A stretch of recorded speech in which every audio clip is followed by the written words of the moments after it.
the biggest issues plaguing modern men is that the vast majority of them lack a tribe of other virtuous, trustworthy, masculine men who gather for the sole purpose of improving themselves and their lives on a daily basis.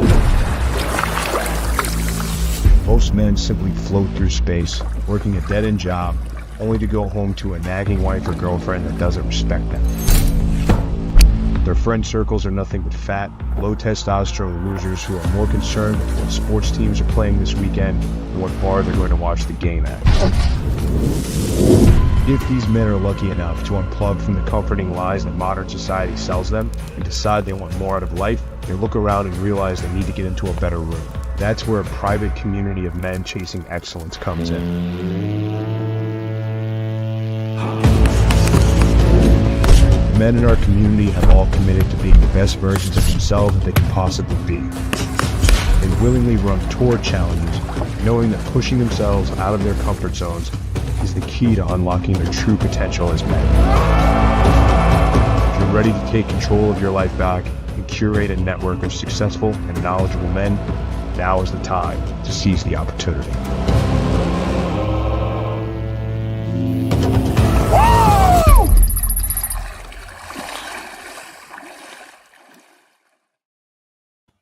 All right. What's up, guys? Good morning. Welcome back to another general show. Rich is joining us this morning. He's been on the road the last couple of weeks, so awesome to have him here. Obviously, we just kind of chop it up with the guys here, talk about current events, what's kind of going on, anything that's top of mind. Calling links pinned to the top here on YouTube. So if you're watching this somewhere else like Twitch or X or Facebook, jump over to YouTube, call and ask a question. It's kind of like an open discussion, open forum panel. I think the first thing, obviously, we want to kick this off with, just to get this thing out of the way is I didn't have this listed, and it's a bummer we don't have our sort of geopolitics expert Al here, but the missile strikes in Iran. So we had a couple of B-2s fly. This was like a 30-hour round trip, like completely. They flew the entire time. Took off from like Kansas City, Missouri here in the U.S., flew all the way to Iran, and then dropped bombs, bunker busters they're called. So they're essentially underground. So they drill deep down into the ground and they explode on major nuclear development plants. Again, I don't know the technical terms for this shit, but and people are divided, right? People are saying it's an unprovoked attack. People are saying, well, we've been said over and over and over that we're not going to allow Iran to have nuclear weapons. Some people are saying that Trump has turned his back on the Make America Great Again crowd because people voted for no new wars, and this is clearly a defiance of that and an act of war. So yeah, man, we don't have to drum on it too awful long, but would love to just go around and get your guys' initial thoughts and maybe where you're standing on this thing. I don't really care if they glass each other at this point. It's been going on for thousands of years. I'm fucking tired of it. It's just like, why do we need to keep getting sucked into their BS? Let them figure it out. Yeah, I've got a view that might be a little different. In 2017, there was a strike that we did on Syria under Trump 1.0. And a lot of people still don't know this, but it's known. We basically dropped some bombs on an empty runway. It was an abandoned airfield. But we could tell the news that we did a strike and we retaliated for whatever it was. And it was theater. Now, the bunker busters don't have the capability to get down into the power plant. The power plant, Fordo, is underneath a giant mountain. So the only thing that could really damage those facilities are neutron bombs, which are basically low-yield tactical nukes, which put us into World War III. So we used bunker busters that really couldn't do anything besides reportedly destroy the entrance and the exit. And all the reports coming out now in the circles that I go in are saying that nothing was really done. And now everybody can beat their chest and, Trump can say, hey, we bombed them, and the news can put out what they want to put out, and it's all for optics. Yeah, I think, as always, it's a distraction. So, keep your eyes peeled when this stuff's going on and see, like, what is it they don't want you to see going on at the same time, right? That they want you to look at the circus instead. Dude, that's killer, TC. I'll say one thing, that the minute all of this started to kind of go off, Russia started bombing the daylights out of Ukraine in a way that was way more than what they've been doing before. And Ukraine's been out of the news for at least a week now. Well, it's probably going to be in 10 minutes. Something else is going to be in the news cycle, right? It's like as soon as there's nothing to talk about, the news has to find something to talk about. And then once people's attention span on it gets lost in 2 or 3 days, like nobody gives a fuck anymore. Iran's already made the announcement they've closed off the Strait of Hormuz, which is that little fucking strait that they have control over in the Persian Gulf. So that's basically war, because that's gonna cut off the oil supply that travels through Iraq, Kuwait, Saudi Arabia, all those areas. So it's going to escalate, man. Like the crypto markets are in the toilet right now. Like, Nick, you probably noticed that they're all red. So the markets don't really like this too much, but that might be a buying opportunity to make some money if it goes a little further south, I think. Yeah, that's a good I mean, Nick, what do you expect there? Like, what are you seeing? I mean, is it blood in the streets, time to buy? Like, what's not financial advice as always, but what are you thinking? What are you seeing as we turn into next week? I do agree with buying opportunity soon. I mean, last week, I told my clients that I think Bitcoin's going to go sub 100,000 easily. I've been telling them that for a number of weeks. It's what the charts and the algos have been saying. Certainly events like this are going to make that happen, but I'm not seeing anything I'm not seeing a panic out of Bitcoin. It actually is a relatively orderly drop down. I'm looking up right now at the screens, so don't be weird looking up high here, but that's what's going on. I got a big screen up high. You're looking up to the heavens, man. Yeah, looking in the heavens for where's the money coming from? It always falls from the sky.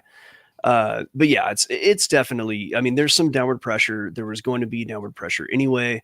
And the markets tend to tell you what's going to happen well before it happens.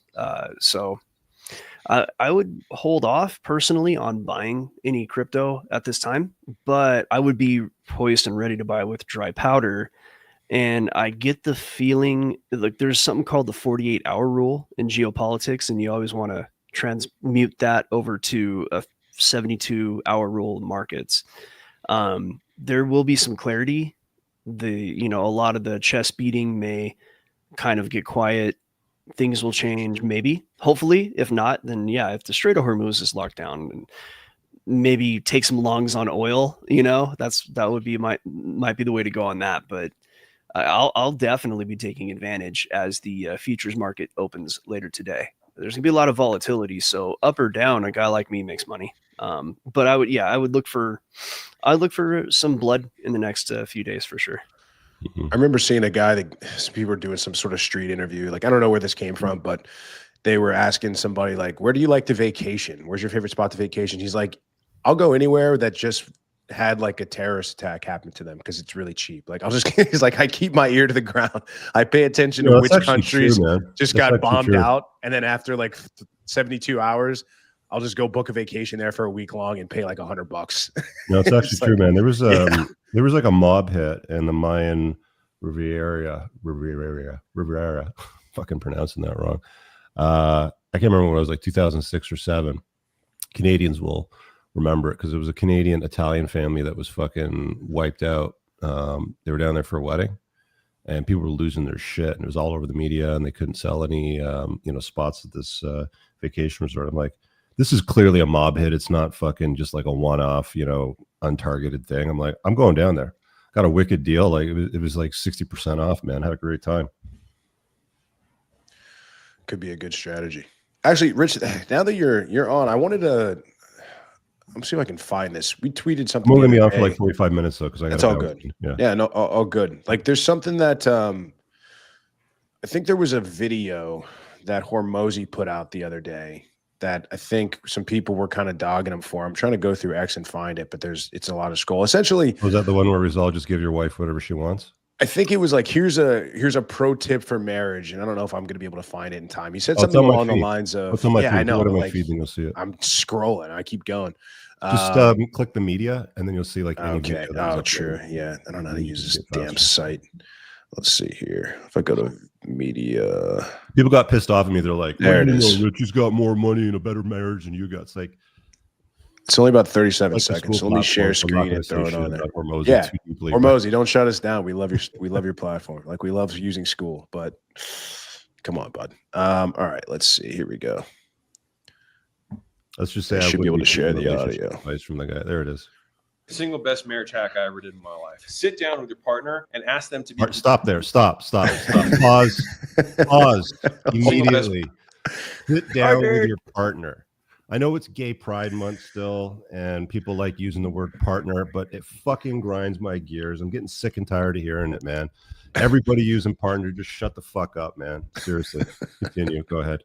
Best marriage hack I ever did in my life. Sit down with your partner and ask them to be completely selfish and tell you what the perfect day would look like for them. I mean, absolutely perfect, maxed out, doesn't have to be realistic, just the perfect day from you to them, what they would want to experience. And here's the crazy thing. Most people don't ask for crazy stuff, and you ask for that list, and that becomes your cheat code for your marriage. They'll tell you what they want you to do in the morning. They'll tell you what you want to do at lunch. They'll tell you exactly what things they want to hear from you to them every day. And then you just do that. And it's amazing how much your marriage and your relationship will change simply by asking them, what would a perfect day look like for you? And then doing that. I'll tell you exactly how it'll change. She'll end up divorcing you, taking you half your shit if you give her everything she wants. Yeah, I was going to say, as soon as they tell you, do the opposite and you're going to become more attractive. Yeah. Give her like a better piece of advice, would be like, sit down with your wife or your girlfriend and ask her what a perfect day would look like. And then give her like fucking 15% of that. That's it. And that's only if don't she even behaves ask, well. Like, and that's they don't only want as you a to reward ask. when she's behaving well, not just because she fucking exists. Like, this whole putting women up on a pedestal and worshiping them and giving them everything they fucking want all of the time. These fucking lies need to stop. It's just sending guys into the fucking divorce slaughterhouse. Women are just raping guys in like the entire divorce process. It just doesn't work. Like stop lying to guys. Seriously. Well, I think his advice would work contingent upon women knowing what they actually want. Well, that's the other part too. Sure. They don't even fucking know what they want. But even if they tell you what they want, you start giving them everything they want. Like, just basically, what TC said, just do the opposite of what, like women say. Like, I want you to be nice and kind and buy me flowers. Be a little bit of a dick. Don't be that kind to her, be a good man, be good at being a man, and maybe just buy her flowers if she's in a hospital sick or some shit, or she, delivers your first son or something like that. Yeah, I'd love to see this at play. Like, I'd love to be like, okay, like Alex, what's your deal? Like, what do you do every single day for your wife, this woman Layla, who, like, look, I mean, it still doesn't cease to amaze me how people that are so good in one area of their and in multiple areas, like, look, the guy's freaking crazy ripped. He's in fantastic shape. He's got a top 5, top 1% physique, probably does very well in business, like scales companies. It's like, he's good at business, which is sort of weird to say, but that's really what he does. He buys companies and scales them. That's it. That's really what he does. Like he literally just has a company that buys other companies. And so, but he does super well. And I love listening to a lot of his stuff in the business world. And it's influenced a lot of stuff. His books are great. Like, business books are really good. Business books are fantastic. And it's influenced a lot of the way that I try to, structure our business and a lot of that sort of stuff. But when it comes to relationships and marriage, it's like, man, how could you be so far off when it comes to this? And I understand where he's coming from, and his sample size is obviously one and being married, but especially when he said he's basically, you're betting that the girl you're with is not going to say something like, oh, like I wake up, I have breakfast in bed, and then I go and have a massage, and then we, fly halfway across the world to go to Ibiza. And like, it's just like, what happens if she says that? Then what? Okay, I guess that whole advice goes out the window now. So, I mean, maybe if you kind of reverse engineer this or break this down, you might be able to get lucky, and you've got a girl that digs you enough that she's just like, I just want to hang out, with you at the house, and I'll just like read my Kindle and you can be working, and then maybe we can have lunch together, and then that's it. It's like, okay, like I'll sign up for that. But all this other stuff about like, oh, you need to do this for me, do that for me, do that for me. And because there's nowhere to go from there. Once you start fulfilling every single wish, every single need, every single desire, every single grocery list item, there's nowhere to go. And the more you give women over time, they get used to that new baseline. So I tell guys all the time, this is why it's so much better. And TC, I'm sure you can back me up on this. Like, it's always better to just feed them little breadcrumbs, and not even just in the beginning, like throughout the entirety of the relationship. Yeah. That too. But it's like through the entirety of the relationship, like you breadcrumb it, because it's like a lot of guys will make a mistake and they're like, oh, it's the second date. I should take her out to this expensive candlelit dinner, and then we're going to go see the opera after. And then I got a driver with a limo that's going to pull up, and we're going to have champagne and watch the stars. And then on the third date, he's like, hey, you want to come over and Netflix and chill? She's like, whoa, I thought I was dating like James Bond over here. What the hell happened? Well, I mean, you get a lot of guys that are just like, this shit's fucking expensive. Like, you ever see those dudes that are like, I'm dating, I'm 26 years old. She wants me to go here. She wants me to take her to this Airbnb treehouse thing. She wants to go to this spa in the mountains with the fucking hot springs and all this sort of shit. And he's like, this is costing me a lot of money and I can't afford it. It's like, maybe Hormozy can pull it off because he's got all the money in the world. Like, but I still think at the end of the day that relationship with Layla has an expiry date, and it's probably a lot closer than what he thinks. And that's just the way that is. Sorry. I wonder what their business splits really quick. I wonder what their business splits are like, because she's the CEO of like his companies. Like, she has a lot of leadership. I mean, she obviously works hard. They don't have kids. They don't have. They're not going to. It sounds like, yeah. They don't really. Which I guess is fine. I mean, doesn't make sense to me. Like, what's the point in making all that money to build businesses if you're getting married? Yeah. If you're not gonna have kids. Like just getting married and fucking acquiring businesses and making bank and doing speaking gigs and stuff like that. And I don't know. I mean, she just doesn't strike me as like. I wouldn't trade my life for his fucking relationship. I just wouldn't. I just don't see wanting to be in a fucking relationship with a hardcore, hard-headed boss girl that sounds like a dude. It's just not it's not very appealing, man. I want peace. I want tranquility. I want fucking femininity. You know what I mean? Maybe I mean, the whole premise is flawed, right? Like, sit down with your woman and ask her what she wants. I don't even know what they want for fucking dinner. Well, no, so there's that side of it, but she's already going to be unattracted if you don't know what she wants, right? And then the second part of it is like, what a woman really wants is to be with a guy that's attractive, that just gets it, right? Correct. So you're going to do things that, like, it has nothing to do with how attractive you are to her. If you'll take her on some fucking stupid trip she wants to do for the weekend, right? So, guys get focused on this, like, what do women like? It's like, be attractive. And if it doesn't make you more attractive in her eyes, like, that's not what she wants. She can say like all these things she wants, but what's really going to make her happy and satisfied is being with an attractive man. You know what a huge like pivot in my thinking was? This was like years ago, before I got unplugged and all this sort of shit. And I was heading up to a cottage and I was rolling up with this guy who was part of this business community that owned his own company. And we're in a minivan, this shitty ass 15-year-old minivan. And I'm just like, why are we rolling in this if you own a business? First of all, I'm thinking to myself, and he's very low key with his fucking lifestyle, but he was a Muslim guy, right? Arab. And we were talking about women and relationships, and he was talking about his wife and his kids and stuff like that. And then he told me how he met her, and he's like, I told her on the second date to come over and help me fold laundry. Like, I wanted a fucking chick that was going to be useful in my life.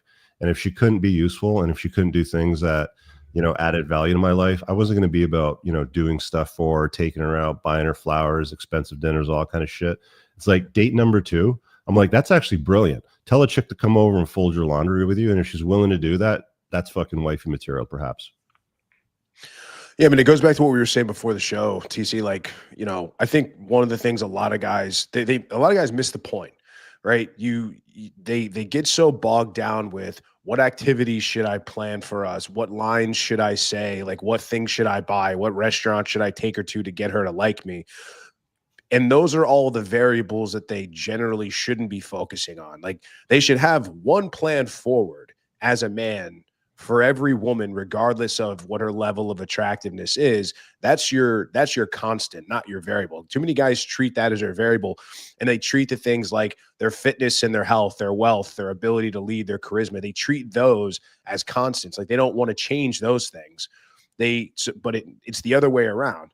And if you only have 3 or 4 variables to work on, like your fitness, your health, your wealth, whatever, then your effort gets a lot more concerted or concentrated, and you can make and then as you grow that and level those areas up, the type of woman that's going to respond well to you, like we talked about being toxic a little bit on the Thursday Navigating Modern Dating call, like certain things you mentioned, like, hey, I'm going to order for you at the restaurant, or I'm going to, you sit here, I sit there because I want my, back to I want my be facing the door because I don't trust, like whatever it is. And maybe there's some examples you could provide us, but that's where I think guys get really lost. They're like, oh, well, because she's really good looking, I have to change things up and I have to act differently towards her than I act towards a chick who I'm maybe not as attracted to. Like, you want to talk about that a little bit?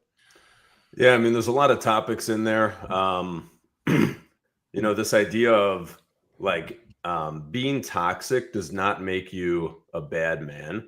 A lot of times this idea of like being toxic and being unavailable to women, like this is what women want, right? You're giving them what they want. So how can you be a better man than to give a woman what she wants, right? You're just not giving them the bullshit they say they want because it's a shit test, right? So like the one that most guys can encounter like pretty much every time they hang out with the chick is, give me your keys. Let's go get something to eat, and just take her car, right? Like that's kind of toxic, but like women want to be a passenger princess, right? They want a guy that takes control. They want a guy that tells her what to do, that can lead, that can solve problems. So like, give me your keys and get in the car is kind of toxic, but women want that, and they will like it when you do that because it lets them turn their brain off and be in their feminine, right? As long as as long as you're attractive. There you go. Yeah. Now, if you're a dork that she's trying to extract resources out of and she doesn't want to have, crazy monkey sex with, then she's going to kind of be, feel some type of way about that because you are not a good enough option in her eyes to be talking to her like that. Yeah. And that's a direct, yeah, go ahead. Finish your point. The other side with, like I talk about, there's 3 types of women and you should only go for type 3 women. So this is like guys not shooting 2 points down, basically. Like a type 1 woman is a woman that maybe she's going to give you some if you're enough of a dancing monkey and it's like the right time. Those are like, it's always simping dealing with these women. And then a type 2 woman is where you're like SMVs are kind of matched. So in the beginning, it might seem pretty good, but as you inevitably slowly get beta-tized, your SMV in her eyes is going to be lower than hers. And that's when she's going to give you the, I love you, but I'm not in love with you. And then the type 3 women are the women where you have this big runway. It's like basically no matter what you do, she's still going to be crazy about you. And a lot of guys, like if an average dude is a 5, right? Those type 3 women that he should be dealing with are going to be like a 3. So he's going to have no desire to even have sex with her. So this is the issue with, that a lot of guys I think encounter is that they're not willing to do the work to become a 6 or an 8 so that their type 3 women are 4s, 5s, and 6s. Or to even break it down simply, right? If you're going to sit down and say, hey, what is your ultimate day? So it seems to me, and at least, I've been off the market a long time, gents, but even in my day, the more interest I showed in trying to please her, the less interested she became. So if you're just going to sit down and say, how can I make your day the best day ever? I'm like, I don't know. Seems like it might dry her up a little bit from that logic. Yeah, because she's like, why are you focused so hard on me? Don't you have work to do? Like, don't you have money to go make? Like, isn't there excellence out there to go chase? Like, why are you making me the sparkle in your eye? Like, like I think, there's guys that have good points about this. And it's just like, look, and part of the reason that being pedestalized turns women off so much is not just because of hypergamy and she needs it. It's also because women, a lot of them, have done some dark, dirty, nasty shit that they don't want to tell anybody about. They've banged multiple guys in the same day. They banged one guy, went home and banged their boyfriend. They got a freaking secret abortion. They screwed their best friend's husband and didn't tell anybody, like their boss's husband, whatever the fuck. And so when some guy comes along and is like, you're just so perfect, everything you do is amazing, like you can do no wrong, she knows in the back of her brain that she's like, I'm kind of fucked up, which means if this guy thinks all this about me, he is super fucked up. So like, I need to run away from this guy because he clearly has no discernment skills whatsoever, which means he's going to get run over in life or business or interactions with other people and that sort of thing. So that's why it's, the pedestalization, it goes beyond, I think the evolutionary part is huge, but also she knows, like, she's like, I'm not perfect because I have walked home at 8 a.m. after getting pumped and dumped with like my own vomit on my dress from the night before. Like, that's the kind of person I am. Yeah, I'm not saying they're out there unlimited, but they exist. Yeah, if you want to see how imperfect women are, read the book Sperm Wars by Robin Baker. And there's something else that you touched on too, Muff. You said the sparkle in the eye bit, but I mean, like, the complete bit on that is women want a man with a sparkle in his eye. They don't want to be the sparkle.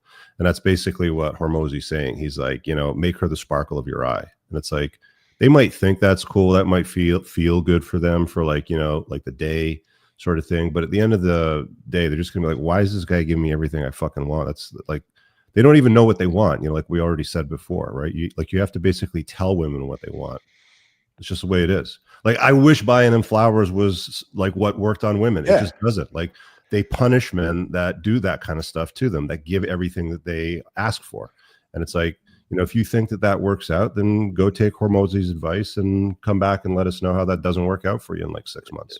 Yeah, Rich, you made a really good point when you had that interview or a debate, I guess you could call it, with that lady psychologist who still blows my mind that like zero Evo psych whatsoever gets taught in any sort of curriculum when it comes to that. But it was this point where you're like, no, women like this, women like that, women don't like it when you're toxic. It's like, look, when that stuff works, men will do it. Like, when this whole ghosting or don't talk for 3 days or screw the girl's best friend behind her back and then don't apologize when she finds out, when that stuff stops working, guys will stop doing it. When they're buying the flowers and the chocolates and cleaning the gutters and picking up the kids and cleaning the floors and doing the dishes, when that stuff starts getting women wet, I guarantee men will do it. Mm-hmm. But until then, this is just what we're stuck with. Like, this is what ladies have created, because you know why? This is what you women respond to. This is all it is. Like, we paid, like, this is what your behavior and your actions indicate, that this is what you want. Yeah, if they didn't like it, they wouldn't be banging those dudes. Yeah. You said something too, like, so we got Chris in the chat. Chris saying something about traditional values and traditions and that sort of thing. But you mentioned in the call too on Thursday, like, there's no such thing as a traditional woman anymore. It just doesn't exist, because environmental and social powers at play have completely eliminated the ability for women to even be traditional. Like, you can't say be like it was in the 1950s and 1960s when the world is completely different than it was even 20 years ago, 30 years ago. So it's like, I mean, what are your thoughts on that? And as far as like traditional conversation? Yeah, it's interesting. I was actually talking to a plate about this, funnily enough. So like back in the day, women weren't doing as much fuck shit as today, right? So if you showed up with flowers, that was okay if you were the one guy that she's gonna like fool around with in the back of your car at the lookout point or whatever, right? So it's like women need to break the rules for you in order for it to make sense for you to do some, more traditional things. So like they have to break the rules for you more so than they have any other guy. So when a woman has nothing left to break, like you can never get married to her, right? Like the only thing she has left to break is she's never brought other women home for her man. That's what she's got to do if she wants to get married, right? Yeah, to the point of traditional women, they're like, define what a traditional woman is first. Yeah. Like, let's do that. Like, what is a traditional woman? Like a woman that's pure, she's chaste, she listens to her father, has a good relationship with her father, obeys guidance when he gives it to her, pursues feminine, traditionally feminine pursuits, culinary skills, homemaking, stuff like that. Like, is that what a traditional woman is? I don't know. He says, find a farm girl. I mean, it's the farm same, girls it's the are same hoes thing as too, like, man. Go find a girl at church. It's like, dude, they're all married. you know, like women are women, right? Like even like if you want a better woman, you actually have to find a younger woman that hasn't had all of the experiences, hasn't been run through the grinder, hasn't been run through by guys, hasn't made a whole bunch of bad choices, hasn't disobeyed her father when he offered her prudent guidance for life. It's very hard, man. Like they're fewer and farther between. They just don't fucking exist in numbers that people think that they exist in. And even if they do, like, you still have to be on the top shelf to have the ability to be selected by them, right? Because at the end of the day, you know, women are the gatekeepers to sex, and they're not going to sleep with a fat dork. Yeah, I think, you know, and we can, and I know you wanted to talk about this tomorrow, and we can table it, but you know, we can talk a little bit about, you know, Tate's interview and having Bonnie Blue and things like that. But the way he's structured his whole thing, it's like, I only watched the first little bit, so maybe we don't talk about the whole thing, but you know, he's just like, look, I love when the interview is like, well, how do you keep your daughter from, it's like, my daughter would never, it's a nonsensical question. I would never, this would never happen with my daughter. You know why? Because she will live with me and she will be under my house and under my rule until she finds a man that comes along that is worthy of her to be given away by me. Like, return, like, to, that's the traditional values we're talking about. So yeah, like that's the ideal scenario. You find a woman who's younger, who still lives at home, who still has a masculine leader, parent, aka the father in the household, making the vast majority of her decisions. She doesn't, you know, spend multiple nights out per week with girlfriends. She's not traveling to all these places. Yeah, I agree. Few and far between, sure. But you know, like, that's, if you don't want to have to put up with BS, like, this is what you guys should be shooting for. And all the cope about it's hard or it's difficult or it's really hard to find them or where do we, it's like, what's your alternative, man? I mean, you can pick the alternative like many guys have before you, where they just say, oh, it's not that big deal. Rich and Moff and TC and Nick, they don't know what they're talking about. I'm different. And then now you're with a girl who's going to take you for half your stuff and you're asking about prenups and shit like that.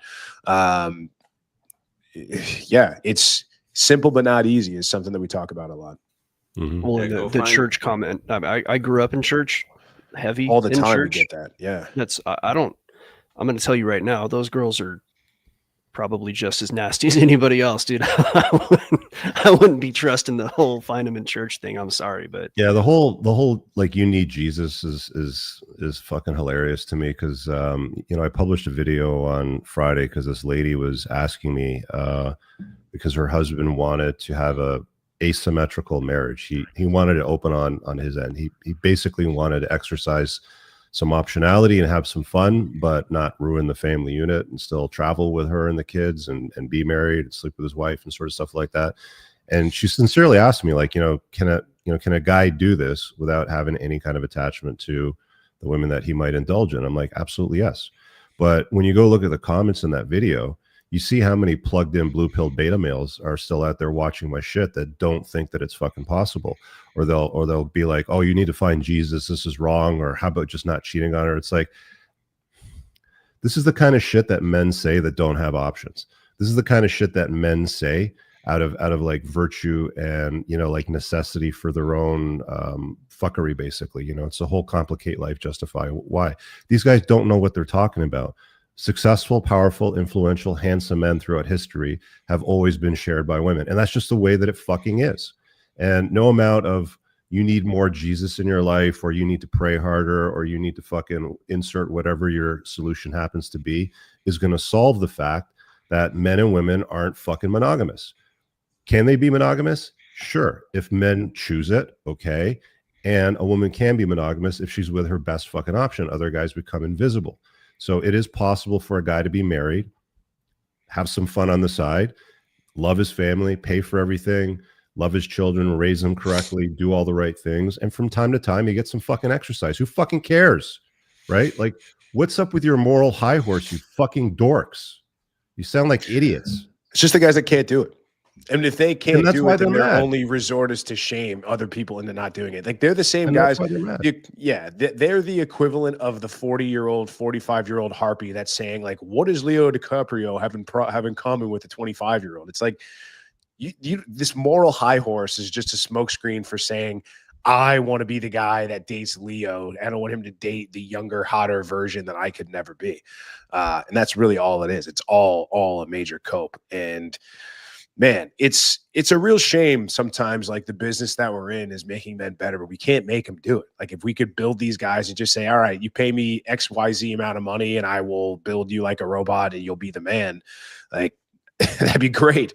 But so much of this is guys having to go and do the work on their own. And it's, man, the more that I get into this space and the longer that I'm in it, just the more that I realize like the vast majority, even guys that watch the channel, even guys that subscribe to the shit, even guys that are in the comment section religiously every single week, they watch every single video. It becomes at some point like a level of masturbation. I mean, I talked about, the show that I did on Thursday was about like, dude, start walking around dog shit. Like, why are you stepping in dog shit? You don't have time to waste having debates with people on Facebook about XYZ, trying to convince other people that the way you're living is correct and that it's a complete waste of your time and you don't have time. You need to go. You're getting older. Time is moving faster.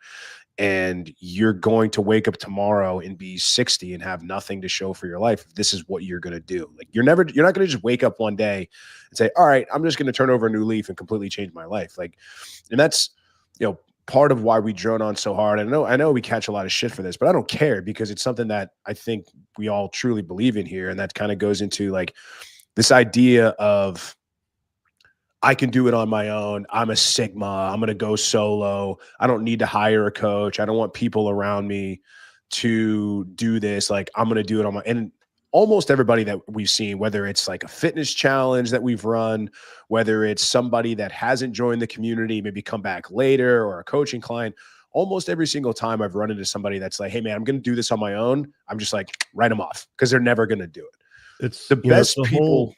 Yeah. It's a whole moral high grounding. And it's like, you sound like a fucking yo-yo, trying to ride some moral wave. Like you're better than everybody else because you wouldn't do such a thing. If you don't have the option to do such a thing, you have no moral high ground to stand on. You're in the fucking bottom of the barrel. So have a Coke and a smile and shut the fuck up, Charlie, because you don't know what you're talking about. And that's it. Like, like you can't do this or you can't do that, or it shouldn't be done this way. It's like, oh, well, it's the same guys like, women should just love me for who I am. Women should just be more moral. Women should have better morals and fucking value. And they don't. And that's just the way it is. Women are hoes. Men are shared. Men are success objects. Women are beauty objects. And that's just the fucking way it is, man. Like, accept it. The sun is hot. Water is wet. What's interesting on that point really quick, like, I remember the only time this ever happened, we did a ladies' night. This was before we took the break. We had Rain on the show, and I remember her because we met her at Saucecast. And Rain was, you remember if you saw her. She was on Saucecast with us. I don't want to say, like, you'd know her if you saw her. Anyway, she lives in Miami. She was like a big promoter. She's a party girl, whatever. She was a promoter at some bar or club or something like that. And she was actually surrounded daily by high-powered athletes, lawyers, bankers. And she's around those guys. And we had two other ladies on the podcast, and we started talking about stepping out. It's like, okay, would you ever be okay with your man doing this if he was high value enough? And the two ladies that had no business saying no, because they're like, no, I would never allow that, or I wouldn't be with a guy that did that. And Rain said, yeah, like that would be fine, like as long as he's taking care of me. And you realize quickly that the other two women are only saying no because they're not the type of woman that would even have that option. Like a doctor, lawyer, athlete, musician would never even look your way. So it's easy to say, I wouldn't allow that when you'll never be in that position in the first place. But the one girl that we've ever had on the show that was in that environment, she's like, yeah, I probably would look the other way, because she said something like, yeah, I had this doctor like making $250K a year that was, but he and I was monogamous to him or whatever it is, but I can't remember what it was, but she's like, he cheated on me anyway. So it's like, I'm going to go for the high level guys. Like, I don't care. So why would I shoot down?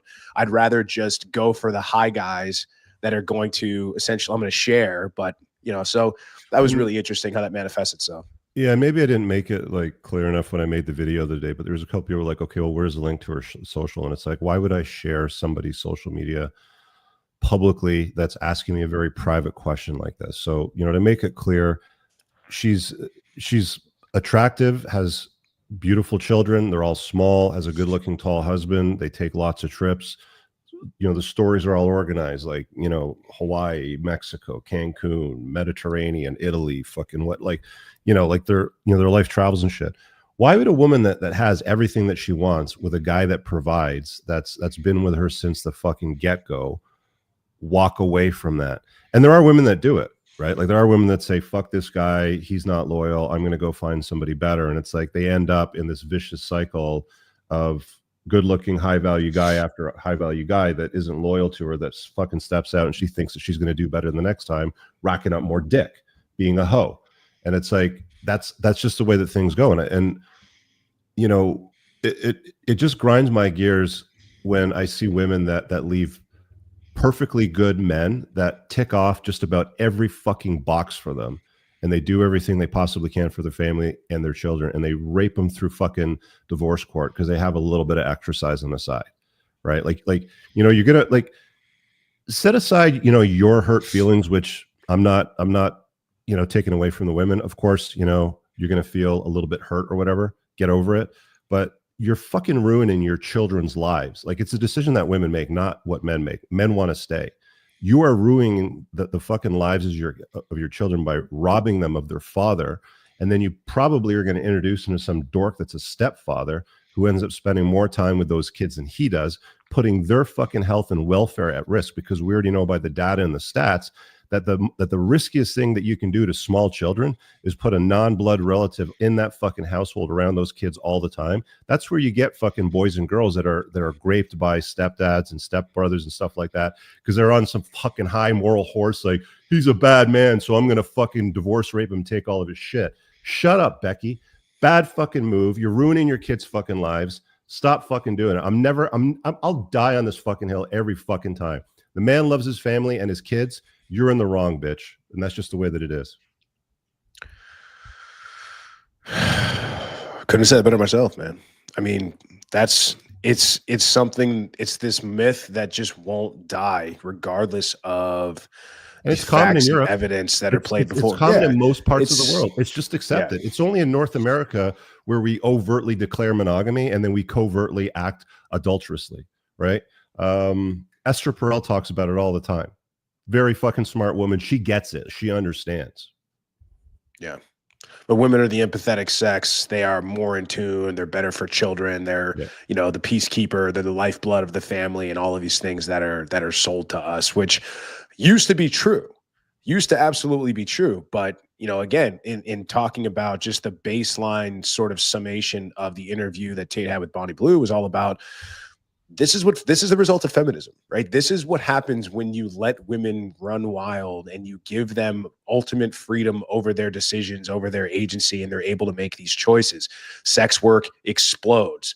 Monogamy hits the toilet. The birth rate continues to plummet. More people are unhappier now than ever before. Women are taking more SSRIs and more antidepressant pills than they ever have been. Ridiculous. It's just everything is trending in the wrong direction. But people would just, and because the people that are in power and the powers that be, they're just like, they only see dollar signs. They're like, yeah, let's give women more money. Let's encourage divorce so they can, because men are builders and savers, women are spenders and consumers, just naturally. That's just the way they are. If you look at their spending habits and you look at the way that they act when it comes to consumerism and money, it's like, how do we get more money into their hands? How do we remove it from men's hands and put it into women's hands? We encourage them to get married, so that way men don't have a choice, and the law is going to remove their wealth and is going to remove their assets and their possession and give it to the women. I mean, it's the perfect con that people still have not woken up to see, you know, 100 years layer. Well, and I think it's and great. I don't I'm having know a how great long time we out here. Oh, go ahead, TC. Said you're having a great time with it? Yeah, I love enjoying the it. rules. They're awesome. Well, and this is like, again, I don't know that fundamentally we've changed in a sense, right? Like, so I think the question all guys have to ask themselves is it even wise to try to do the marriage and family thing? Because all the questions that we hear are guys who are trying to find like that one, or they're trying to, they're trying to find that girl that they think is just amazing and, you know, turns them on and is hot and all that. And, TC, I know you have things to say about that. The only thing I would say about that is that even if you lock her down and she's like, really hot or whatever and all that, it ain't going to be true in like 20 years. It might not even be true in 10. So I think, I think guys are aiming in the wrong direction when it comes to that, if you ask me. Yeah, I mean, they're all going to be 4s at 50. So if you're looking to have family, stop chasing around the smoke shows, man, and find not an unattractive woman, but a less attractive, an attractive enough woman, right? Because the hot and crazy matrix, like, you got to respect it. The more followers she's got on Instagram, the more she's had her ass online, the more guys in her DMs, it just like destroys women. Social media is like, for women is like porn for men, just ruins them.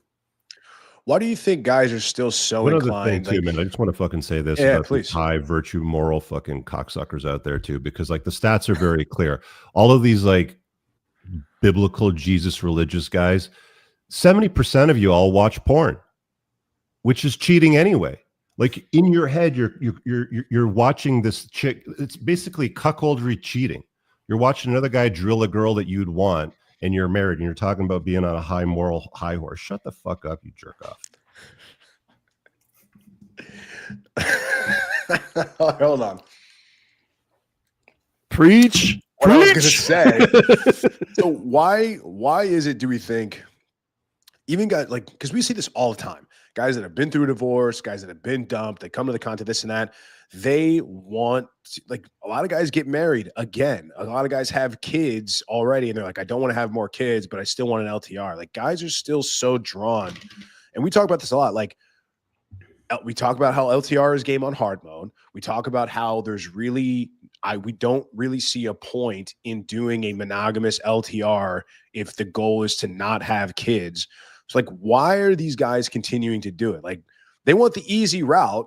They want the easy way, like spinning plates and having multiple options and dating out exclusively for a couple of months and then, throwing them back is way more easy, way less time consuming than doing a long-term LTR, cohabitate, all this stuff. So it's like, we tell the guys that you need to do the hard stuff to get better, but the one time that we say, hey, this is actually easier and you'll complicate your life a lot less if you do this, they still reject that advice. Like, why do you think that is? Well, men want solutions, right? So we want to solve a problem, right? So the problem is, like, men, they find the content and then they think, oh, it was the wrong woman. That's why this happened. Instead of like, it was the nature of women and you were acting wrong to deal with that properly, right? Sure, but like, they still want to do the. So the problem is, like, where does the desire for wanting an LTR still come from? Like, if they want it to be easier, if they want to have an easier time and they want to have good relationships with them, then why is an LTR the goal? Like, why are they throwing themselves into the deep end without a life preserver? Well, they don't have options, and spinning plates is hard when you don't have options. So as soon as you can do something that you think is easier, it's like, oh, I finally found a chick and she's really into me. Now I can stop, trying to find a chick. But if you have lots of women all the time that are really into you, you're like, why would I ever, deal with one? Like, it just goes downhill. So yeah, usually it's like the death, no options is the death of everything for men. Well, like the whole point of that really is that women use other women to vet men, right? So the proximity of other attractive women to a man makes her want him more, because she's already done the work to vet that guy. And, she'll look at her and be like, she's attractive. She's with this guy who seems attractive. She seems to like him. She adores him. So he must be a good guy. So now I don't have to do the work to vet this guy, but I want him too. Right? Like, that's Dan Bilzerian's whole model with his fucking thing, right? Is like, just surround yourself with attractive women, because the social proof that exists from the other attractive women makes you more attractive to other women. It's like, wedding rings don't repel women as much as they like to fucking tell people. No, like, having a good looking wife is the opposite. More women will fucking want that. And it's like, again, until women fucking are turned off by wedding rings, and until women are turned off by fucking married men, until they stop fucking married men, then you just have to accept what women respond to. When women start fucking fat losers in their mother's basements that work as door greeters at fucking Walmart, then I could understand. But they're always fucking married men over fat losers in their mom's basement. That's just the way it is. Indeed. Yeah, it's one of the things we talk, like, I don't want to spoil the ending, but like, who cares? Are you guys really going to go see this movie? So I went to go see Materialist over the weekend. Essentially, the long story short, this woman is a matchmaker in New York City. She runs into this extremely wealthy, handsome guy that she starts dating, and they're the perfect match, and he's got money and he's tall and lives in a really nice apartment, great job. And because she had been in a relationship with this guy for 5 years, and he was a brokey, and she dumped him because he wasn't rich and she couldn't live like that anymore. And then everything's perfect with this new guy, this rich guy. And then the old boyfriend shows back up, like a waiter at an event that she's at. And over the course of the movie, she eventually dumps the rich guy because it only makes sense on paper, and like they're such a great match, but it's all about love. And she ends up being with the guy that's now still broke, but it's 10 years later. So he's not 27, he's 37. He's a failed actor living in a house with roommates, and he's got like $2,000 in his bank account. And that's the end of the story, happily ever after. And it just doesn't happen. It's just not the case. Like, you're not going to see that ever manifest itself in reality, but that's the propaganda, and that's what they'll push, like these Hollywood narratives that it's all about love, and it doesn't matter how much money you make, or that you still live with roommates, or that you have a dead-end job. She'll see you for exactly who you are, and all you have to do is love her every single day, and she'll be yours. It's just, I don't know. Maybe I'll do a review on it, but you should totally break it down, man. Are we going maybe I'll do it on Thursday. Go through that Tate Bonnie Blue interview on Monday night? It's like 2 hours long. Yeah, I'll go through it. I'll because there's lots to say about it. I mean, if we play it back at 1.5 times or 1.25 speed, man, like it'll take a little bit longer, but there's a lot to say about it. Yeah, no, we definitely can. This is actually a good point. The guy that plays the broke guy is Chris Evans. So like a very conventionally attractive, like, like he's not a dork.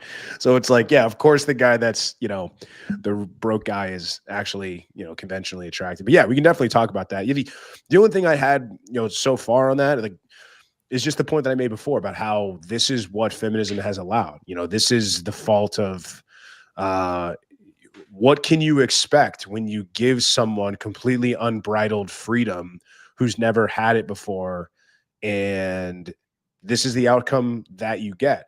So I think maybe that's a question to ask on Tuesday, because I'm going to be subbing in for TC for ladies night this week. We're going to try we're going to try some different methods, maybe just try to get some more answers and some discussion out of the ladies. But I think I'm going to ask him about women voting and see go down the rabbit hole there a little bit, and just kind of see if we can stir up some drama. But I think more and more people are getting on that ship where it's like, you didn't see this 100 years ago. You didn't see this 150 years ago. Why? Because men didn't allow it.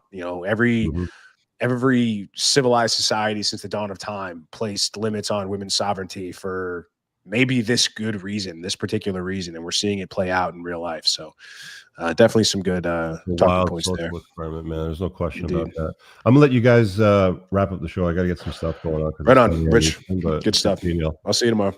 Okay, peace. Cool. Hey, listen, I don't mind if you ruin the ending for The Materialist, because I'm not going to watch that. But please do not ruin the ending of Barbie for me, because we're actually going to watch it as a community. So keep that's that one under wraps. God, that was such a crazy movie, man. It's like, I remember somebody tried to convince me that movie was satire. I'm like, there's just no way. Like, it's just not. If it's satire, it's the greatest satire of all time, and nobody knows. I think satire is gone as an art form. I think people are so dumb. I don't think most people have the ability to actually understand satire or like look below the veil. They take everything as face value, and it's the same people that are receiving the message, the same people that are in the writer's room. So it's like, oh, we're going to do this really good satirical writing, but that's not how it is. It's people are going to take everything as face value, that this is how it should be. I think you see that in a bunch of different, in all kinds of media. Like, characters are rarely likable in movies and shows anymore. Like I don't, the whole arc of having somebody relatable that's like me or like you, I think is gone. I think for whatever reason, they're just such unlikable characters. And I think that's a reflection on the writers and the world that we live in now. So, I mean, I don't know. I think try not to watch too much TV and invest and all that kind of stuff. It's certainly stepping in a little dog shit, but, well, I think why not to go like down a weird tunnel, but I watched a movie that was made entirely AI, VEO3, whatever that is. It's like the new AI thing. And I could tell you that if I didn't know it was AI, I probably wouldn't have known that it was AI. It was a 10-minute video. Hollywood, all the influence it has, all the power it has, that's going to, I think, decrease significantly because this guy made a 10-minute video as good as any Black Mirror episode, and he took like 3 days to make it. So that's, I think a big part of the problem is the media. We all know that all this message is that we're getting crammed down our throats about, everything wrong with society today is all coming like hard at us through the media. And I think that problem is going to go away by itself. Let's hope, man. Yeah, I think Barbie is like indistinguishable from satire because like what these people actually believe is that retarded, right? Yeah, right. Like you wish it was it could be the greatest satire of all time, but people are like, no, this is real. This is how it actually is. Men are walking up to offices and demanding jobs because they're men, and that's real in real life. It's like, wait, like no, that doesn't happen. Like that's not a real thing. Anyway, we didn't get to this point. Like we kind of veered off a little bit, but I want to get back to this idea of like this going solo versus having a team sort of thing. Because we talk about this a lot, but I think it's important to always be hammering on it. Like, whether it's the fitness challenge and we've seen that the guys that were most successful worked with a coach or they at least did some sort of group coaching. I have the generals. I have guys that I will always reference if I have ideas for the community or I'm referencing trips or I'm trying to put something together and I want to kind of gauge if this is a good idea, this is a bad idea, does this need to be tweaked? Should I completely throw it out? Even world-class, the most successful athletes and people that presidents, leaders of nations, they all have cabinets, they all have teams, they all have coaches. The most successful bodybuilders in the world, like they have coaches, they have help. So it's like, when did we become so obsessed and where was it that is it Rambo? Like, what is it? Like, when did this obsession with this whole Sigma going solo thing, conquering the world by myself? I mean, even James Bond had an entire agency and a team, right? The most quote unquote Sigma or individualized people you can ever think of all had people that had their back, and bailed them out of trouble at plenty of times. So like, I don't know, what is this about? Like, can we think of anybody that's ever won solo without some sort of help? Maybe it's like the increased rate of autism, man. Go on. People don't have like, the increased rate of autism and, just generally how society is trending, people staying inside, like COVID, all the kids stayed home during school and all this shit, right? So like guys have this fever dream of talking to people is hard, making friendships is hard, building relationships with other human beings is so hard now. Nobody knows their neighbors, right? So guys are like, want to glorify this I don't need anyone Sigma bullshit, right? Yeah, I think there's that. I think it's testosterone levels going down. I think a lot of that will contribute to guys not having the confidence to find friends, to find a group. Like, we in this conversation, the three of us, we know a particular individual who, was welcomed into our tribe and given a lot of support to try to kind of improve himself. And he continued to have like a social anxiety where he couldn't be around the group at all, like just couldn't be around all the dudes. Was even at one point afraid he was going to get beat up for like no reason. Everybody was cool. Like, and I think that's a test problem. Among maybe the autism thing, I know we've talked about that. And I think it's, I always like to point towards the media and blame the media on things. I mean, obviously we always talk about like John Wick. John Wick, the Sigma. And, dude, John Wick had like this entire group. He had a whole world on which he could rely. He didn't go get his bulletproof suit in John Wick 2 from nobody. Right. You know? Yeah, they had an entire hotel that, you know, he had consiglières, he had people that were helping him and had his back. So, and it's always funny. Like I talk about this a lot. It's like whenever I'm like, okay, give me an example of somebody who's a Sigma, they always reference fictional characters. I'm like, that proves my point. This doesn't exist in real life, in the real world. There's nobody out there. That's why they have to resort to fictional characters. Like, yeah, well, James Bond didn't exist. Oh, Patrick Bateman, not real, played by an actor, Christian Bale. Like, it's a book. It's not real. Yeah, man, that stuff like that's unfortunate, especially when you put a lot of time and effort into a particular individual and you try to help them. And I think the thing that was so tough about that particular situation is like, not only did he not figure it out across a really long timeline, there comes a point in time where you have to just cut your losses and know when it's not going to work out. And then to turn around and be indignant about it and be disrespectful and then accuse people like me of saying, you know, you're all about the money. You actually don't care about people. You know, and it's like, look, like, I don't take that kind of stuff seriously because I know the kind of person this guy is, but I think that part sucks a lot, you know, when there's guys that you really had high hopes for, you invested a lot of time and effort and they turn around and like spit in your face. And I guess that's just kind of how it happens. But those are things that are really hard to suss out at the very beginning. And I think it's just guys just get stuck on this idea of they get a little bit of improvement or they are not actually looking to improve. They're not actually listening to do what they should do. They're just going to try to hold on to the old behaviors and hopefully they can like slide under the radar and that sort of thing. So, unfortunately, you know, no longer the case. Guy's not with us anymore. Not dead, but he's no longer a part of what we're doing. And, you know, no bad blood there, but it's a better place without him. I think it's a form of not taking responsibility, you know, simple as that.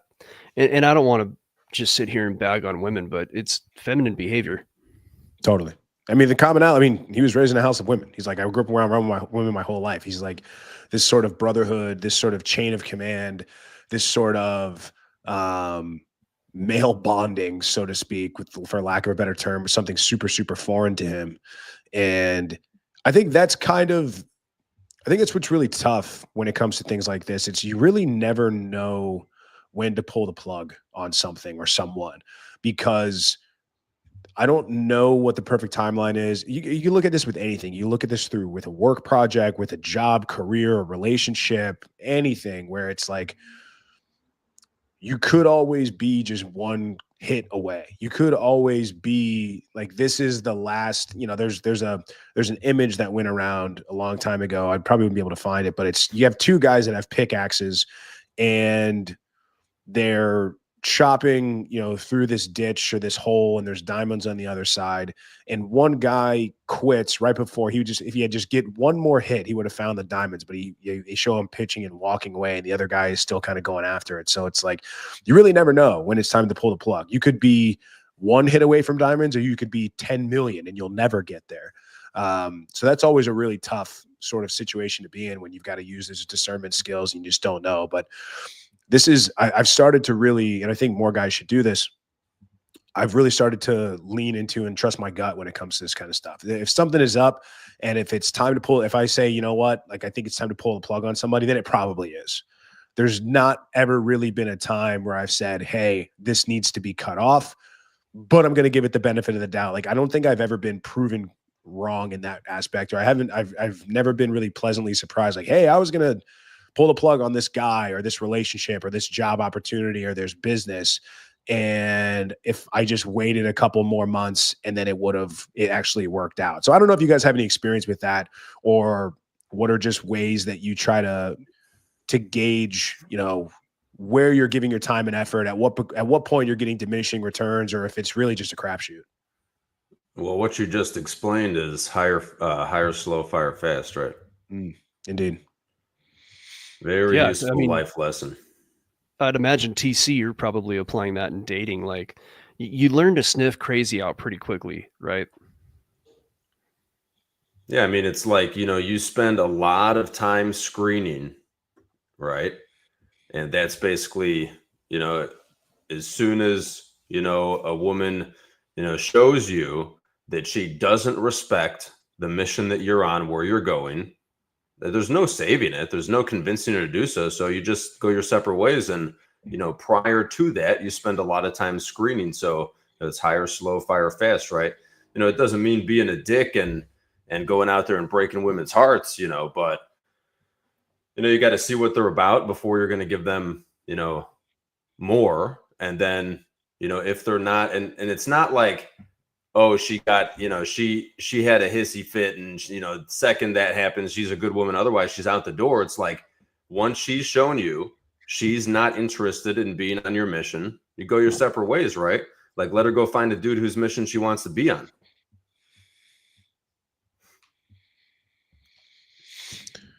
Yeah. I mean, I think it goes back to responsibility as well. It's like, is it your responsibility to help with that? Is your responsibility to help grow these guys? Like, when guys come to the community, it's like there's some level of they're asking for some help. They're like, hey, you guys are claiming to have some answers. I'm coming here for those answers. But again, it goes back to what we talked about earlier. It's like, look, we can only give you the answers. We can't do the work for you. I can't build you the body. I can't just like take you under the knife and give you a six pack and like rewire your brain to give you charisma and game and all that sort of stuff. But yeah, I mean, there have been a few times where I've pulled the trigger or I've quit something and I left like money on the table, for example, or left like a potential like good opportunity down the line. But you also just don't know. It's not something worth beating yourself up over, because you don't know if in that experience, like, when I left my first job with the Mets, like there was some BS going on with another sales rep. I had a lot of money that I was waiting to come into as far as commissions, and I left like a month and a half before that stuff was supposed to hit. But I was just fed up. I was like, now sometimes I chalk that up as like maybe I was dumb and young and I was just too indignant. I was 23 and I thought the world owed me something. And if I had grinned and bared it, I probably would have made some money. But if I had stuck around another couple of months, maybe I wouldn't have left at all. Maybe I would have got my money and said, all right, well, I'll just stick it out for the rest of this year.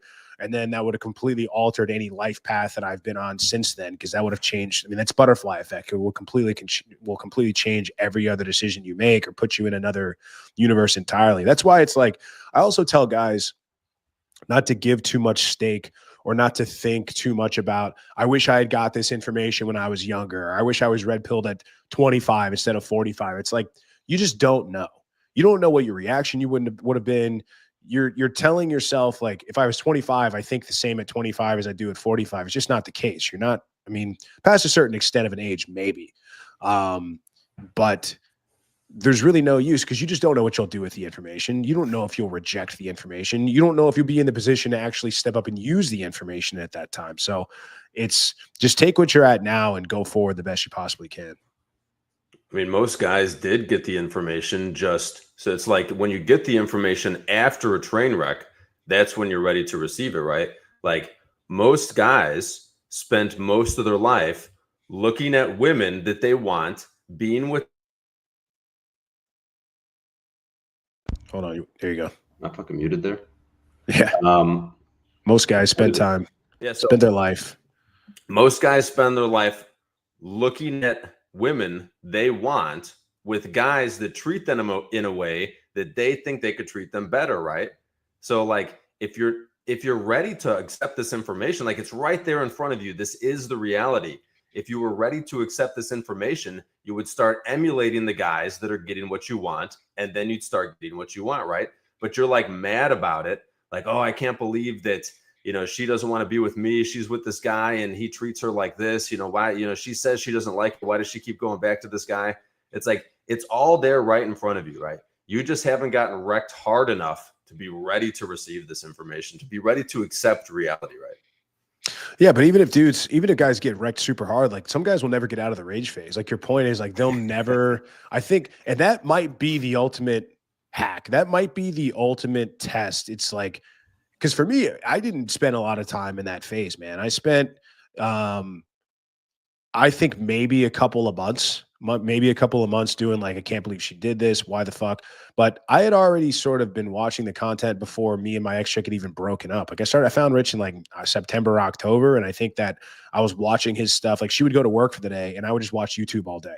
I would like piddle around on my laptop and I would just watch Rich Cooper videos all day long. Like my whole feed was like red pill shit. And I was like, oh my God.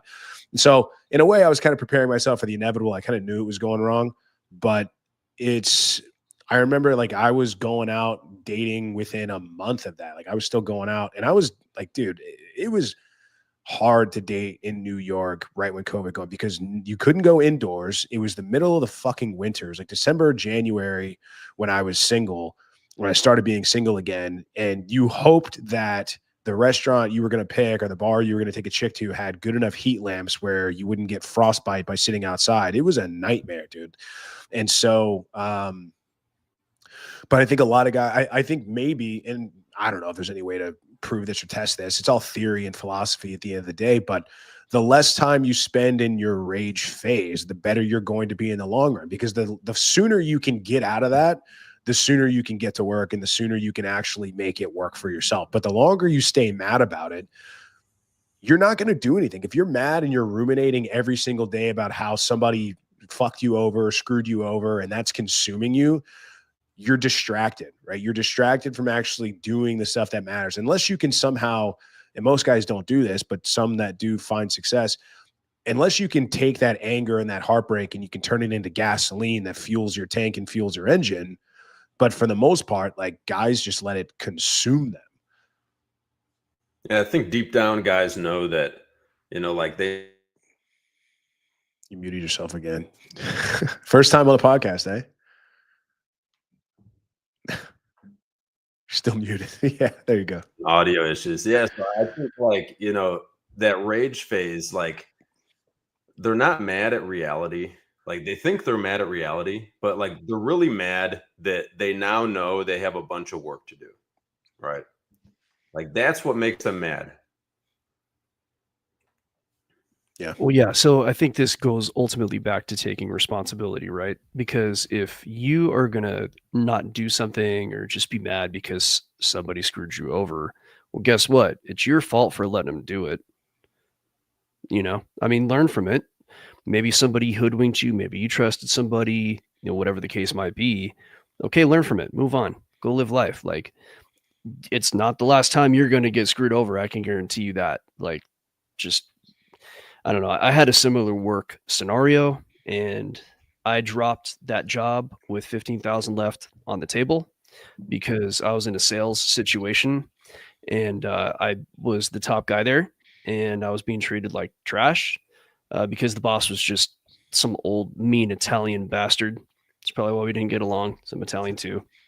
And so long story short, I caught these deals that I had closed and I went through the system and I found that they had been putting the you put your name on a deal, you get paid for it. Well, they put the freaking secretary's name on like 5 of my deals. And so it just knocked me right under where I would get my bonus, like 2 or 3 pay periods in a row. And I talked to him about it. He didn't do anything about it. And I pretty much let him have it. Like I pretended I was going to stick around for 2 weeks. We were all together eating lunch and I let him have it right in front of everybody, bounced out of there. And they ended up sending me the money they owed me thinking I would come back. Wow. And I said, nope, sorry. Tell him to screw. I was outperforming. Like, so everybody got warm leads. The best they could do is like 15 or 20 sales in a period.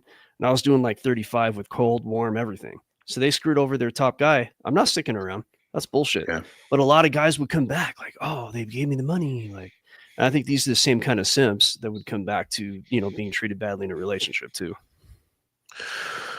Yeah, maybe that's the thing. Like maybe it's the direct amount of red pill rage, or the longer you're in the red page or rage phase, or the intensity of the rage is directly proportional to the work that you have to do. Because I remember particularly, look, like I'm not one to toot my own horn, but you guys go back to the call in that I did with Rich. And I said, like, look, I make decent money for New York City. Like I'm in sales. Like I do relatively well for a single guy. Like I'm in powerlifting. Like I lift weights, I work out. I'm not in like crazy good shape. But I'm in better shape than the probably 80% of guys out there, just from the fact that I go to the gym. Like I actually have things going for me. I think I got a pretty good head on my shoulders. And he was just like, yeah, you're like a blue pill alpha, basically. And so I think for me, I was just like, oh, wow, like I don't have that much more work to do. Like I just have to do the right work. And I think maybe that's it. So I don't know what that line is. And look, I get it. I get that it's hard. No one is ever disputing that. I think that's people's favorite complaint or favorite try to cope. It's like, yeah, I'm off, but it's hard. It's like, I know. That's the point. Life is hard. How can you sit here and say on one hand, oh, women, you guys don't know what it's like to be a man, and a man's life is really hard, and it's like, we've got to do all this work and this and that, and you use that to play victim, but at the same time, like you're not willing to transcend it. Like you wear that as like a badge of honor, but at the same time, like you're a victim at the same time. You're trying to say like I should get brownie points because my life is hard. It's like, no, you don't get anything. You have to do the actual work. Like you have to make it so your life isn't hard. I mean, your life is always going to be hard in some aspects, but that doesn't get you off the hook. Like because something is hard, you should be glad it's hard. That's what guys really need to realize. You should be glad that the things you have to do is hard. You should be grateful for the opportunity to do hard things. And this actually, I was having a conversation with a friend the other night about this in terms of like children, for example. And it's like, can you think of, do people only ascend high? Do people only win when they have to overcome tough, hard environments and obstacles? So like, Nick, you've got kids. I don't have kids. TC, maybe you got a couple out there that we don't know about. I don't know. So one of the things I know a lot of guys struggle with is how do I give my kids enough resources, enough time, attention, ability to get things, like put them in the right environment so they will succeed, but not too much that'll actually stunt their growth. Because you give kids too much, they won't grow, they won't win. So it's like, how do you balance between giving them enough that they can actually do things or they can actually start to grow, but you also give them enough difficult times, because difficult times are the only thing that is going to make them better in the long run. And I use like athletes, for example. Now, I know a lot of this stuff is genetic and it's not apples to oranges, or maybe it's CEOs of companies, right? But very rarely do you ever hear the son of a great athlete or a great businessman doing better than him in the long run. Like rich kids are almost always fucked up, or they're never able to reach that same level of success as maybe their dad or their Bezos or LeBron or whoever you want to use. Because, okay, if you take one of those guys, they came from the dirt, they came from nothing, they had to transcend, and now they became these great titans. Well, because of their starting position as their kids, those kids aren't in the basement. Their dad's fucking Jeff Bezos. Like they've got a billionaire as a dad. So how can they possibly do better than their parent when they're automatically going to have all these resources to start? I don't know if what I'm asking is making sense, but it's like, how do you reconcile that? Shouldn't it be better that you go through hard shit instead of easy shit? I think Trump's an example of someone who did better than his dad and was given a lot.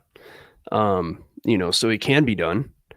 I think what you're referring to is like being hungry is going to make you stronger.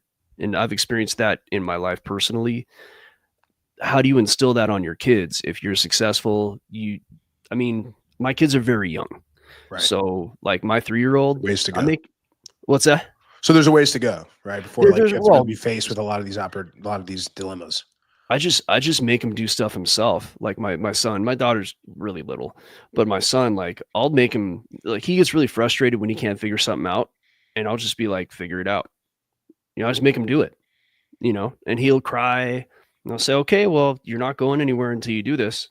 Like, I don't care if you're crying. So that's like the little child version of that. I don't know. Yeah. it's what I do is I open up that manual they give you when you have a kid, the parenting manual that everybody gets, right? Yeah, right. The step-by-step guide. I had my own challenges in life, so I think that's part of why I was able to be where I am now, right? I had to go through a lot of shit, and you never want your kid to go through shit, and that's the tough thing. Like, you want your child to have a nice life, but then the question you have to ask yourself is, are you doing them a disservice giving your child a nice life? That's what I mean. How do you? I think you could see that's clear. I think that the easier you make it, the more you stunt their growth in the long run. And that's that kind of the point that I'm making. So it's like, how do you reconcile that? It's like, if you want them to do better, because doesn't every parent want their kid to do better than them? Don't you? It's like, maybe you don't. Maybe You like, do I'm not and talking you about you. don't, Maybe like- some guys don't, right? Because it's like, isn't that the whole goal? It's like you want your kids to go kill it and crush it. Or maybe some people don't. Maybe they just want to have another version of them that's on the same level and they can be buddies and pals. It's also their kid on the long run. I don't know. Like, I mean, maybe everybody thinks about it different. I can't tell you what other parents want. I want my kids to do better, but I also want to make sure my son knows that I'm in charge. So it's kind of one of those things where it's a tough thing. Like, one day I'm going to be 70 and maybe 80 or 90. He could whip my ass. It's going to happen. Like, I'm eventually going to age out. But until that time, I will be always able to kick his ass, and he's going to know that. And I don't hit my kid, don't get me wrong. But it's a weird thing with guys. With daughters, it's, I think, a little bit different. But long story short, yes, you want your kids to do better. And so my goal is to just make sure he gets challenges, and some of the challenges that I'm going to try to, add to his life would be something like martial arts. I think martial arts is going to give him, like, it doesn't matter how much money you have. You're not going to do well in martial arts, better than somebody who doesn't have a lot of money. There's no money involved in, like, improving that skill, right? So I think things like skills and hard things that they have to do that don't involve money making it easier, that might be kind of the test, Yeah, I've got two things that I'm going to be doing. So one aspect of it is, a lot of us came to this space from a train wreck because of our upbringing, because of the conditioning, right? So looking back, I can see things that I wish my dad would have done that I wouldn't have liked when I was younger, that I'm going to do to my sons, right? Like, I wish my dad would have, when I was 15, 16, like, made me get in the fucking weight room instead of letting me sit, be down in the basement playing video games with my friends. Yeah. So that's something I'm going to do with my sons. The other side of it is, like, this is one of the reasons I think it's important to have a lot of kids, or at least 3, 4, 5, if you're going to have kids. You as one man can only do so much, right? You can only build so big of an empire. So if you have 3 different businesses, like, that's how you're diversified, right? Like, you've got a real estate empire, you've got an e-commerce brand, and then you've got, like, a personal brand, right? If you have 3 sons, they can each start taking over these, like, 3 arms of all you can manage, and they can focus 100% on that and grow it into something that you couldn't grow it into because you're diversified in a certain type of way, right? And I think, if you just give them the money that you're making from your businesses, that's going to mess them up. But if you put them to work and, like, this is how much money the business is making now, any extra money that it makes, that's your money. Like, figure it out, right? So there's some things like that, right? That obviously it's not going to be perfect, and it's probably the most challenging thing that guys will go through, is being a parent, I think. But you can do what you can do, and we can take the lessons that we learned from our more plugged in upbringing and apply them to our kids, and then we can have our kids, take what we've made and run with it, right? And if they do it, great. If not, I think it's important, like, if you're gonna give your real estate arm or your business, have your son take it over, it's important to not, like, have him take it over and he gets all the money or the fruits of your labor of what you've been doing for 20 years, right? He takes it over, and the value he adds into it, that's what he gets. Yeah. Yeah, I buy that a lot. I think, it's funny, man. It's like, talk about being pushed into the weight room and pushing to sports, and it's like, kids need that stuff. Like parents are soft on their kids. Like, well, I don't want to make them do this. I don't want to make them do that. But it's like, man, like as a older now, man, it's like, yeah, I wish my parents had pushed me harder to do these sorts of things that I didn't want. It's a good thing that my mom was on my ass about doing my homework. I wouldn't have gotten into a good school that I got into. I wouldn't have gotten in early, right? I wouldn't have had the good grades. I wouldn't have been able to get into the same school with lower test scores because I had such a great GPA because I actually did my homework and I didn't screw around. Like I showed up to class. I wasn't a degenerate. So that worked, but it's like athletically, yeah, man, I wish that I had gotten pushed by my dad more. Same thing, like get in the weight room. You're going to train in the summer. You know, if you want to be starter on the team or if you want to go to college and play ball, like this is what it takes. Like this is what it's going to require. And just saying like, look, and it's not a forceful thing. It's like, do you want this? Yes. Okay. This is what it takes. Right. Do you still want it? Yes. Okay. Then this is what you do. There's no other way around this. There's no other shortcut. This is the only way that it exists in reality. So, we're going to wrap up here soon. I want to grab Wahlberger. He's been waiting. I just want to get and see what he has to say. Yeah, man, what do you got for us? Hey, guys. Yeah, with parenting, you've got to model what's going on. You have to you can talk a lot of shit. You can tell them whatever you want to say to them, but they have to see who you are and they will follow what you do. My dad was a social worker who was in charge of youth probation and a big basketball guy. I love basketball. It's probably because of him. And so what we would do is we would go into jails with kids in there. We play basketball against the inmates, right? And me as a kid following my dad do that is fucking cool. Like going into a jail, playing basketball against inmates, damn, like pretty great. And so it shows you you have to model this hard work that you enjoy. I saw him having fun doing it. And then it shows, hey, hard work is fun as long as you're doing something that you enjoy.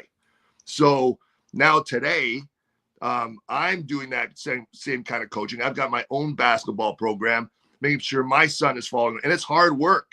It's hard work pushing these kids, making them do it. But I also greatly enjoy it. So I'm modeling that for him. And so they will follow you if you do the things that you enjoy. But that's tough to do. So, because you got to carve that shit out. You can't just do a regular job that you're just banging out your time card and it's lame because you're not going to have fun in life. And your kids won't. Like I'm 51 now. I think part of the job of being older is showing kids that you enjoy this stage of life. There's a lot of grimacing, sad 50-plus-year-olds that it looks like life sucks. So don't model that for your kids. And the only way that you can do that is by doing shit that you enjoy, being successful at it, and they'll follow you and requiring them to do the same hard work. If you do not manufacture pain for your kids, the world will exact pain upon them later on. So there's no way around it. There's no way around it. So do some shit that you enjoy, carve your niche out in the world, and then your kids will follow you. If you model it, you have to model it. All the shit that you talk, it's not going to fly. Yeah, but there's not a virtue in only doing things that you like doing. Like, I mean, it's perfectly acceptable. And I think guys should be doing stuff that they actually hate and don't enjoy because that's going to make you better. Like, I don't enjoy going to the gym. Like I actually kind of hate it, but I do it twice a day because I have discipline and that's what it takes. And that's what the representation, like, cause I have goals that I want to hit and I have things that I want to do. And it makes the rest of my life easier. Like I can sit down and bang out a podcast or I can hang out and do work. Or I can do this and that because I know the hardest thing I'm going to do that day is go get punched in the face. Like, and that's already done. Or I'm going to be running 3 miles in 95-degree weather down in Tampa, Florida with crazy humidity. So it's like, yeah, I understand. Like you want to find a way to love what you're doing and love the work, but it's at the same time, it's like sometimes you got to do things because they suck. And it's like, that's important. Like do shit that sucks because it's like, you know, Tate talks about, he's like, when I was boxing, when I was training, I would go in and the trainer would be like, oh, what do you hate the most in the world? It's like running. It's like, cool. You're going to go run, go hit your road work. Like I'll hit the mitts all day. I'll hit the bag. I want to spar. I want to do the fun stuff, but I hate running, which I hate running too. So that's why I do it like 3 or 4 times a week. So I understand that, like, yes, but the example, you know, bears all, but There's Yeah, just I no agree. way to insulate yourself from only doing shit that you enjoy doing and making the work fun, because 99% of the time, like, work fucking sucks. Like, you'd be lucky to find work that's fun. Agreed, Moff. And that's so with my coaching scenario, I love being out there and coaching and doing that. But the part that sucks about it is the admin work, the going and doing the accounting of it. I'm not that, but I have to do it. So doing stuff that you love, there's always components of it that's gonna suck, right? Like, so yeah, I like the love of it is being out there and doing the coaching and being in it and being on the court. The administrative side is the suck part.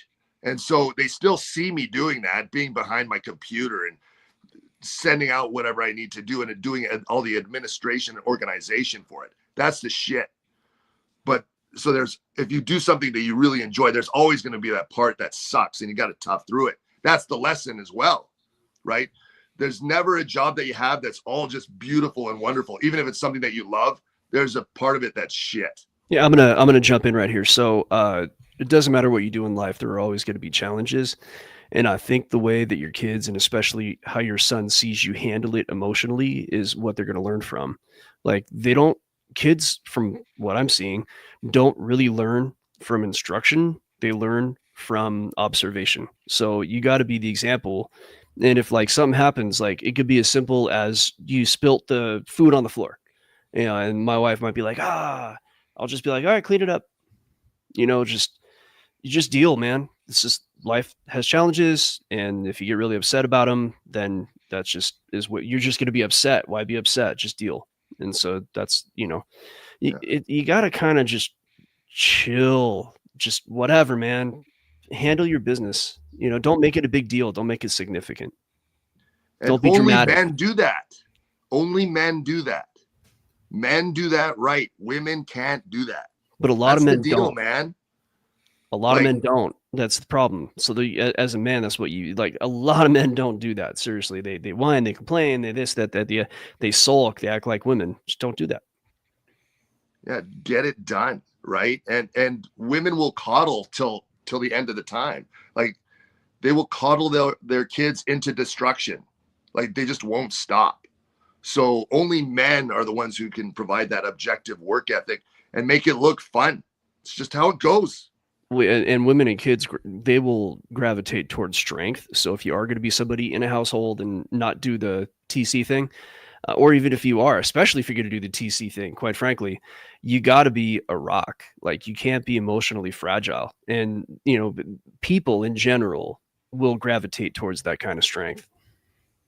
That's exactly it. Like, with my coaching thing, I've had so many people come in and offer to come assist coach. And I say, yeah, come on in, come join the program. And like you were talking about earlier, Moff, they can come in and help, but they'll weed themselves out. Like, I'll give them the rope to hang themselves on, right? Go ahead, do it, be successful. But 90% of them drop off during the program. Like, they just, I'm sick. I've got, my kid has got to do this. I've got a scheduling issue. And I say, okay, you don't need to come out, right? And then you just don't show up. And fine, right? They weed themselves out.